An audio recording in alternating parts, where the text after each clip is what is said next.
In the current context where food production accounts for over a quarter of greenhouse gas emissions globally, we are increasingly seeing the damaging effects of climate change and social impacts. The UK relies on imported products, plastic packaging, and produces huge amounts of food waste.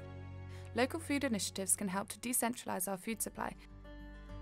We visited Farmshare in Norwich, an urban farm located just over 3 miles from the city centre, to explore an example of a citizen-led transition movement which supports just transformations to sustainability. Hi, I'm Joel Rodker. I am one of the growers and the farm manager at Norwich Farmshare. Norwich Farmshare was set up about 10 years ago by a group of people that were meeting as part of Transition Norwich. They were thinking about ways to transition Norwich to a carbon neutral town. They came up with this idea of setting up a community supported agriculture. I guess the very basic idea is to grow food for the people of Norwich. By focusing on Farmshare as an agroecological initiative, we will apply the 6 domains of transformation.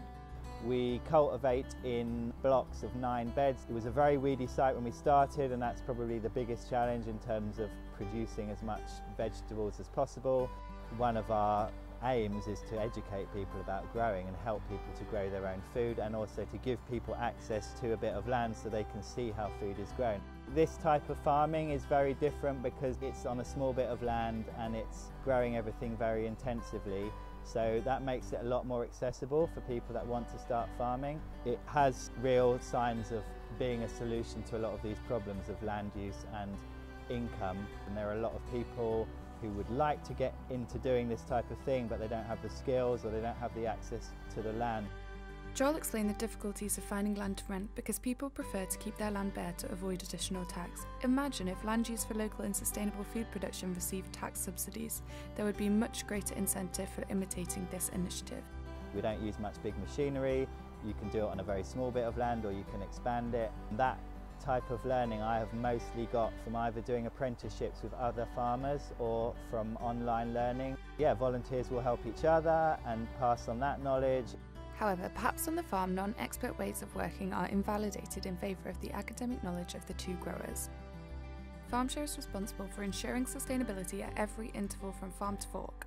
The whole process is organic, beginning with the nurturing of seedlings until they are planted in the main beds. Then the crops are harvested by volunteers, carefully weighed and washed, taken to be packed and divided into reusable bags. The produce is then distributed through pickup or bicycle delivery to final consumption by local customers.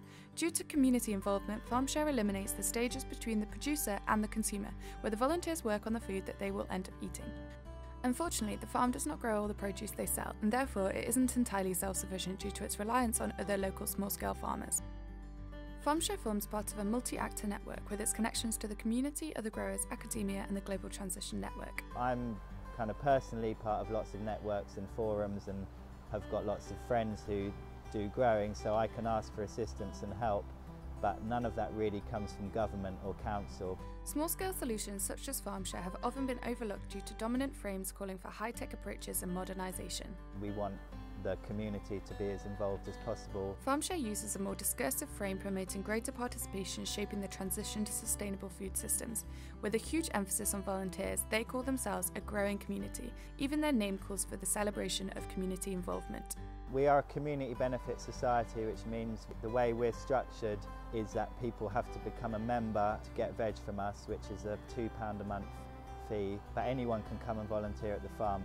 Unfortunately, Farmshare has exclusivity issues as it struggles to engage with individuals of lower income. The main reason we're not doing more of that outreach work is just for time and money really, because trying to make something like this work is incredibly challenging. However, Farmshare has recently received a grant to improve community outreach for a lower income demographic. Another reflection we had is that the 2 key paid positions are held by men, while most volunteers are women. However, Farmshare work to empower female participation through their blog as well. Farmshare centres people and nature, not profit. By supporting sustainable food systems that educate and empower local communities, Farmshare has been able to provide Norwich citizens with a direct relationship to their food production. Having looked at the 6 domains of transformation, we believe Farmshare successfully navigates 5 of them. However, in the equity domain, there is a need for further inclusion of a broader demographic. Despite this, we are confident that as Farmshare grows, they will focus more on social inclusion and justice. Gradually, more and more people are coming to the realisation that our way of life has to change, otherwise we're going to run out of resources, and this is are part of the solution.